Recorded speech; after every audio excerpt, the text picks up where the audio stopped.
बिस्मिल्लाहिर्रहमानिर्रहीम।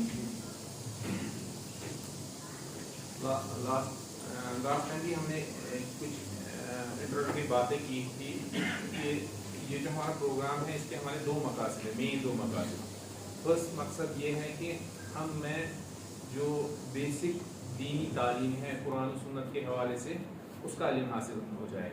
दूसरा वो जो हम इल्म हासिल करें कुरान और सुन्नत के हवाले से, फिर हमें शौक़ हो कि उस पर हम अमल करें।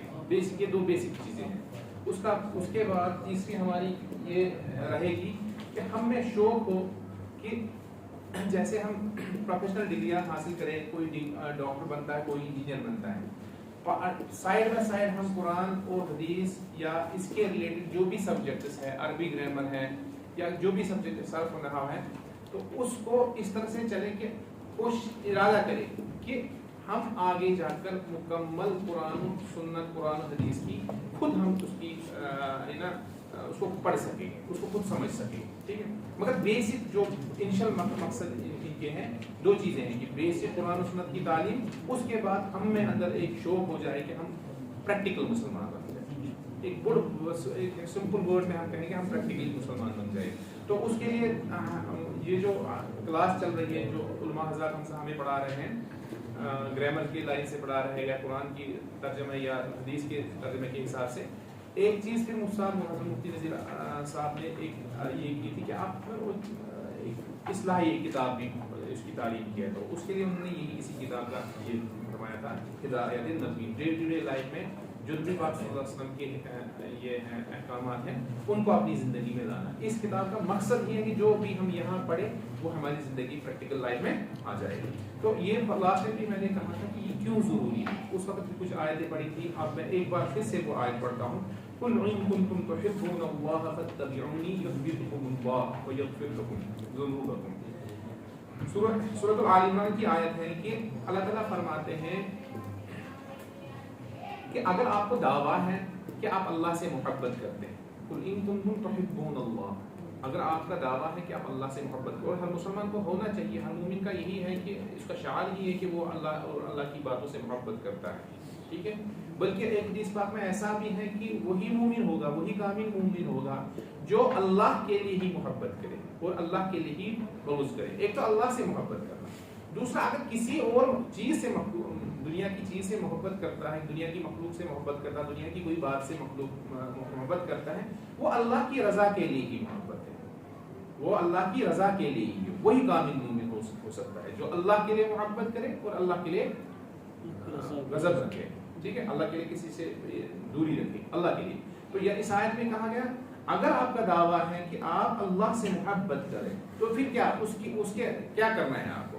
ऐसे नहीं कि जुबानी खाली से आपने कह दिया हो गया ना, उसकी दलील ये है फत्तबिऊनी, तो आप नबी पाक सल्लल्लाहु अलैहि वसल्लम की इत्तिबा करेंगे अपनी ज़िंदगी में, अपना लाइफ स्टाइल, अपने आइडियल हम नबी पाक सल्लल्लाहु अलैहि वसल्लम को बनाएंगे, वो तब हम दावा कर सकते हैं हम मुसलमान हैं, हम मोमिन हैं, हम नबी पाक सल्लल्लाहु अलैहि वसल्लम के सही उम्मती है। ठीक है, तो इस किताब का मकसद ये है कि हम जो डे टू डे लाइफ में हमारी उठने बैठने सोने जागने प्रोफेशनल लाइफ में हम वो किरदार अपनाएं जो नबी पाक सल्लल्लाहु अलैहि वसल्लम की तालीमात के मुताबिक मैच करता है। ठीक है, इस किताब का हम सिंपल सा यही ना तालीम क्या करेंगे, सिंपल छोटी छोटी हदीसें हैं, आम अक्सर चीज़ें वो हमने सुनी हुई है, उसका रिपीटिशन होगा, मगर मकसद ये है कि सिर्फ रिपीटिशन ना हो, हम इसको अपनी प्रैक्टिकल लाइफ में लाएं।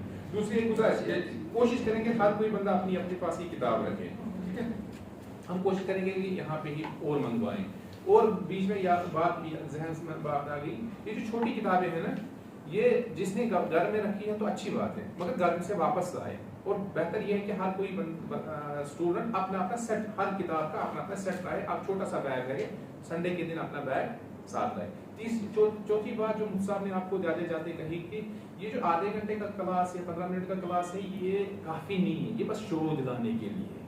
अगर किसी को वो मुकम्मल शौक़ है ना, अच्छी से वो अरबी पढ़ सकते और पढ़ सकते हैं, क्योंकि हम भी आप ही के प्रोफेसर से हैं, हमें पता है कि हम कितना वक्त ज़ाया, बहुत टफ कोर्स है, MBBS बहुत टफ कोर्स है, नो डाउट, कोई कोर्स इतना टफ नहीं है, मगर तब भी जब हम इसको रेट्रोस्पेक्शन में जाते हैं ना, पीछे देखते नहीं वहाँ पे मैंने टाइम ज़ाया किया, वहाँ पे मैंने टाइम ज़ाया किया।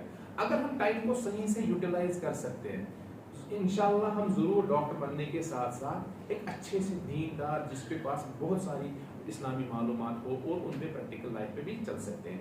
एक ऐलान यही है कि जो मुसाब ने कहा कि आधे घंटे का या 2 घंटे का ये क्लास ये काम नहीं है। कोशिश करें कि ना हर दिन, अब तो क्लास लगती है यहाँ हर दिन भी, सुबह 9 से 10 बजे, वो भी छोटी क्लास, सॉरी 8 से 9 बजे, वो भी हमने असल में मेडिकल कॉलेज के स्टूडेंट्स के हिसाब से ही रखी है। क्यों? वरना यहाँ अक्सर कॉलेजेस लगते हैं 8 बजे लगते हैं, 8 बजे लगते हैं, या अक्सर डिपार्टमेंट्स यहाँ 8 बजे ही लगते हैं। मगर हमारा चूंकि कॉलेज 9:30-10 बजे के करीब लगता है, तो हमने रखा है कि 8 बजे से 9 बजे तक कोशिश करेंगे उसमें भी जुड़ने की। ठीक है, उसमें से सबसे क्या करना है, सुबह थोड़ा जल्दी उठना, बाकी ज़्यादा कुछ नहीं। अच्छा, लास्ट टाइम हमने पढ़े थे सलाम के आदाब, सलाम के आदाब के बारे में, पहला जो चैप्टर था सलाम के आदाब में से, तो मैं इसको थोड़ा सा रिपीट करूँगा जल्दी जल्दी से जब तक कारी साहब आते हैं। इस्लाम में सबसे अमल किसको, सबसे अफजल अमल 2 चीज़ों को कहा गया था। दीन में 2 चीज़ों को अफजल अमल कहा, एक खाना खिलाना, लोगों को खाना खिलाना, दूसरा सलाम करना। दूसरी बात नबी पाक सल्लल्लाहु अलैहि वसल्लम के हदीस में आया था कि सलाम आपस में किया करो, क्योंकि इससे आपस में मोहब्बत बढ़ जाती, इससे आपस में मोहब्बत बढ़ जाती। तीसरी बात जो हदीस में आई थी कि सलाम करने में पहल करो, सलाम करने में पहल करो, क्योंकि हदीस पाक में आया है अल-बादिउ बिस्सलामि बरीउन मिनल किब्र, कि जो सलाम में पहल करता है, जो सलाम में आगे जाता है, पहले कोशिश करता है कि मैं ही सलाम करूं, ठीक है, तो उसको हदीस पाक में एक गारंटी दी गई, एक उसको एक बशारत दी गई कि उसके दिल में किब्र नहीं, एक अलामत है कि ये मुतकब्बिर नहीं है। और एक इस बारे में सलाम के पहल करने के बारे में और कुछ ये आई थी कि जो सलाम में पहल किया करेगा वो अल्लाह ताला के ज्यादा करीब है, वो नबी पाक सल्लल्लाहु अलैहि वसल्लम के ज्यादा करीब है। ठीक,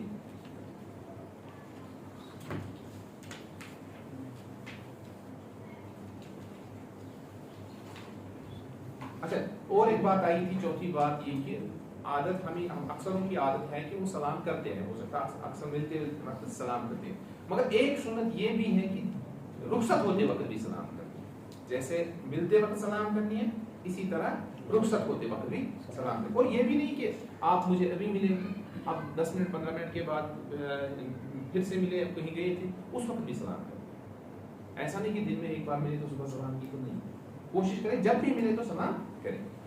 अच्छा, आज यहाँ से पढ़ेंगे, ये घर में है, ये पढ़ी तीसरी 5वीं हदीस ये है कि घर एक मामूल ये भी बनाए, एक अक्सर का ये है कि जब दोस्तों से मिलते हैं, रिश्तेदारों से मिलते हैं, सलाम करते हैं, पर घर जब आते हैं, घर वालों से मिलते हैं, उनको सलाम शायद करते हैं, जरूरी नहीं है, मगर आदत ये बनानी है कि घर वालों को भी सलाम करें, घर वालों को भी सलाम करनी है। सलाम एक दुआ है, तो सलाम की दुआ के लिए सबसे ज्यादा मुस्तहिक अपने माँ बाप होते हैं, बीवी बच्चे होते हैं, बहन भाई होते हैं, ठीक है, तो कोशिश करनी है जब भी घर में आ जाएं, घर से बाहर मार्केट गए हैं, मस्जिद गए, वापस आए तो अस्सलाम वालेकुम व रहमतुल्लाह।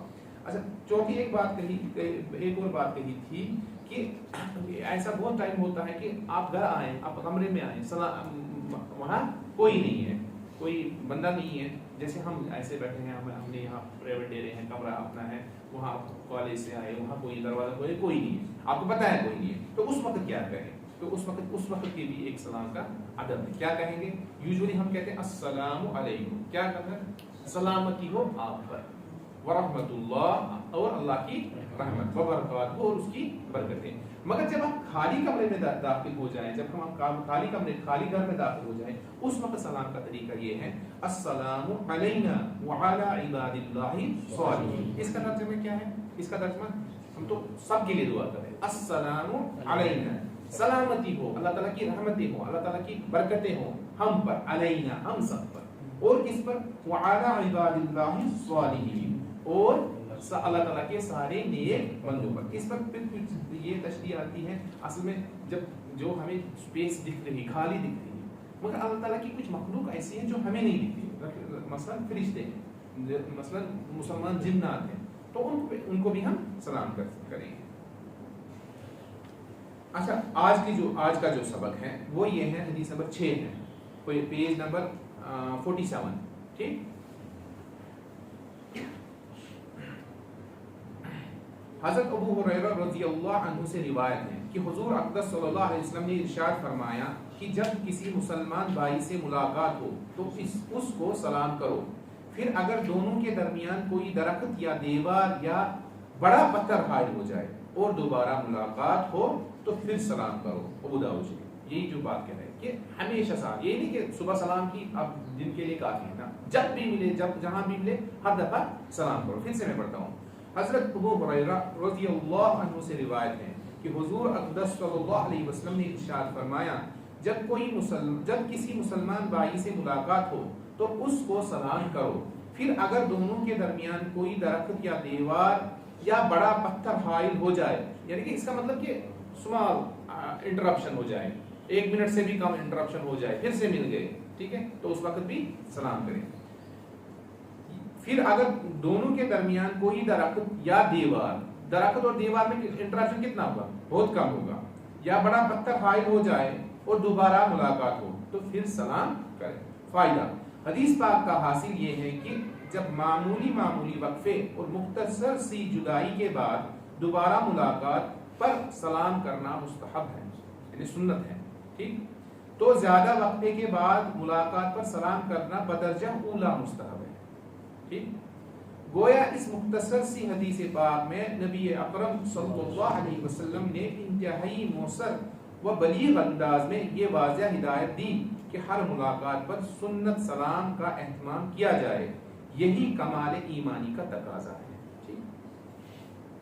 اب یہ تو سلام کا یہ ہے، اب مصافحے کی فضیلت، ایک تو یہ دو یاد رکھیے، دو سنتیں، سلام کرنا الگ سنت ہے، مصافحہ کرنا الگ سنت، ان کو کوشش کرنی کہ دونوں سنتوں پہ عمل کر لی۔ اس کا ترجمہ نہیں پڑھتا ہوں۔ حضرت برا بن عازب رضی اللہ عنہ سے روایت ہے کہ حضور اقدس صلی اللہ علیہ وسلم نے ارشاد فرمایا کہ جب دو مسلمان ملاقات پر سلام کے وقت مصافحہ کرتے ہیں تو جدا ہونے سے پہلے اللہ جل شانہ دونوں کی مغفرت فرما دیتے ہیں۔ یہ چھوٹی سی عمل ہے مگر اللہ تعالیٰ اصل بہانے ڈھونڈتے ہیں مسلمانوں کو بخشنے کے، اپنے بندوں کو معاف کرنے کے لیے۔ اللہ تعالیٰ نے جنت بنائی ہے، جنت کو بھرنا ہے اللہ تعالیٰ کو اپنے بندوں سے، اس لیے بہانے ڈھونڈتے ہیں مسلمان کو بخشنے کے لیے۔ چھوٹی سی عمل کے لیے ایک عادت بنانی، جب ملے، چھوٹے سے ملے، بڑے سے ملے، استاد اسٹوڈنٹ سے ملے، اسٹوڈنٹ استاد سے ملے، سلام کے ساتھ ساتھ مصافحہ بھی کریں۔ ایک بار پھر پڑھتا ہوں اس کو۔ حضرت برا بن عازب رضی اللہ عنہ سے روایت ہے کہ حضور اقدس صلی اللہ علیہ وسلم نے ارشاد فرمایا کہ جب دو مسلمان ملاقات پر سلام کے وقت مصافحہ کرتے ہیں تو جدا ہونے سے پہلے اللہ جل شانہ دونوں کی مغفرت فرما دیتے ہیں، ٹھیک۔ ایک روایت میں ہے کہ حضور اقدس صلی اللہ علیہ وسلم نے ارشاد فرمایا کہ جس نے زوال سے پہلے چاشت کی 4 رکعت نماز پڑھی تو گویا اس نے شب قدر میں 4 رکعت پڑھی، یعنی اس کو شب قدر میں 4 رکعت پڑھنے کے برابر ثواب ملے گا۔ اور دو مسلمان جب ملاقات پر مصافحہ کرتے ہیں تو ان کے سارے گناہ معاف ہو جاتے ہیں۔ یہ ایک اور روایت ہے جس میں یہ سیم یہی آلموسٹ یہی معنی مفہوم ہے کہ جب دو مسلمان مصافحہ کرتے ہیں تو ان کے گناہ معاف ہو جاتے ہیں۔ فائدہ، ملاقات پر سلام کے ساتھ مصافحہ کرنا بھی سنت ہے۔ یہ جو میں کہہ رہا تھا کہ مصافحہ الگ سنت ہے، سلام کرنا الگ سنت، یہ 2 سنت ہیں۔ حدیث میں وارد ہے کہ حضور اقدس صلی اللہ علیہ وسلم اور صحابہ کرام رضی اللہ عنہم اجمعین ملاقات پر سلام و مصافحہ کیا کرتے تھے۔ امام بخاری رحمۃ اللہ علیہ نے مصافحہ کے بیان میں اس کا طریقہ بھی بیان فرمایا ہے۔ امام موصوف فرماتے ہیں قال عبداللہ بن مسعود علمنی رسول اللہ صلی اللہ علیہ وسلم تشہد وکفی بین کفیہ۔ کیا مطلب ہے؟ حضرت عبداللہ بن مسعود رضی اللہ عنہ فرماتے ہیں کہ نبی پاک صلی اللہ علیہ وسلم نے مجھے اتحیات اس صورت میں اس طرح پڑھائی کہ میری ہتھیلی نبی پاک صلی اللہ علیہ وسلم کی دونوں ہتھیلیوں کے درمیان تھی۔ ہتھیلی نبی پاک صلی اللہ علیہ وسلم کی دونوں ہتھیلیوں کے درمیان تھی کہ اس سے پتہ چلتا ہے مصافحے کی کنڈیشن کیا ہوگی۔ مصافحے کی کنڈیشن، صحابی فرماتے ہیں میری ہتھیلی، میری دائیں ہتھیلی نبی پاک صلی اللہ علیہ وسلم کی 2 ہتھیلیوں کے درمیان تھی۔ تو یہاں سے یہ پتہ چلتا ہے کہ سنت طریقہ مصافحہ کا 2 ہاتھوں سے کرنا ہے۔ پھر سے میں پڑھتا ہوں۔ قال عبداللہ بن مسعود علمنی رسول اللہ صلی اللہ علیہ وسلم التشہد وکفی بین کفی، کہ حضور اقدس صلی اللہ علیہ وسلم نے مجھے مصافحہ کی حالت میں تشہد سکھایا. نبی پاک صلی اللہ علیہ وسلم. اب یہ دوسری چیز یہ بھی سکھانی ہے کہ ایک استاد کو کتنا مشفق ہونا چاہیے اپنے اسٹوڈنٹ کے لیے سکھاتے وقت. ٹھیک ہے، ہمیں ادب سکھایا جاتا ہے کہ نبی پاک صلی اللہ علیہ وسلم اتنے عظیم پیغمبر اور اپنی امتی کو کتنے پیارے انداز سے سکھاتے. چھوٹے بچے کو رکھتے ہیں نا ہاتھ میں رکھتے ہیں اور اس کو سکھاتے ہیں، تو وہی انداز یہ بیان کرتے ہیں کہ حضور اقدس صلی اللہ علیہ وسلم نے مجھے مصافحہ کی حالت میں تشہد سکھایا، اس طرح کہ میری ہتھیلی حضرت صلی اللہ علیہ وسلم کی دونوں ہتھیلیوں کے درمیان تھی. اس حدیث میں صاف صاف بیان کیا گیا کہ آپ صلی اللہ علیہ وسلم نے دونوں ہاتھوں سے مصافحہ کیا ہے. امام بخاری نے یہ بھی تحریر فرمایا ہے وصافح حماد بن زید بن المبارک بیدیہ. امام بخاری رحمۃ اللہ علیہ یہ ایک حماد بن زید بن مبارک اس کا طریقہ بیان فرماتے ہیں کہ میں نے اس کو کیسے دیکھا کہ وہ دو ہاتھوں سے مصافحہ کرتے تھے. اور امام معصوف نے اپنی تاریخ کبیر میں اپنے والد اسماعیل بن ابراہیم سے نقل کیا ہے قال رأيت حماد بن زید وجاءه ابن المبارک بمکہ فصافحه بکلتا یدیہ. یہ دونوں ہاتھوں سے انہوں نے مصافحہ کیا کہ عبداللہ بن مبارک مکہ مکرمہ میں جب اپنے استاد حماد بن زید سے ملاقات کے لیے حاضر ہوئے تو انہوں نے اپنے شاگرد کون عبداللہ بن مبارک سے دونوں ہاتھوں سے مصافحہ. اصل میں یہ ابھی جو مصنف ہے یہ دلیل دیتے ہیں. پہلے تو نبی پاک اس کی حضرت عبداللہ بن مسعود رضی اللہ عنہ کی اس کی روایت کو دلیل بنایا کہ دونوں ہاتھوں سے مصافحہ کرنا سنت ہے. پھر حضرت امام بخاری کے قول فرماتے ہیں کہ میں نے کس کس کو دیکھا کہ وہ کس دونوں ہاتھوں سے مصافحہ کرتے ہیں. روایت سے یہ بھی معلوم ہوتا ہے کہ نبی اکرم صلی اللہ علیہ وسلم صحابہ کرام رضی اللہ عنہم اجمعین سے ملاقات پر سلام کرتے پھر مصافحہ کرتے تھے. چنانچہ امام طبرانی نے معجم الاوسط میں حضرت انس سے نقل کیا، حضرت انس رضی اللہ عنہ سے نقل کیا ہے کہ کان النبی صلی اللہ علیہ وسلم اذا لقی اصحابہ لم یصافحهم حتی یسلم علیہم. کیا فرماتے ہیں کہ حضور اقدس صلی اللہ علیہ وسلم جب صحابہ کرام رضی اللہ عنہم اجمعین سے ملاقات فرماتے تو ان سے سلام کر کے مصافحہ فرماتے تھے. وہی ایک ہی بات، پہلی بات کہ سلام کے ساتھ ساتھ مصافحہ بھی سنت ہے. اللہ تعالیٰ ہمیں ان چیزوں کی ان سنتوں پہ عمل کرنے کی توفیق دے.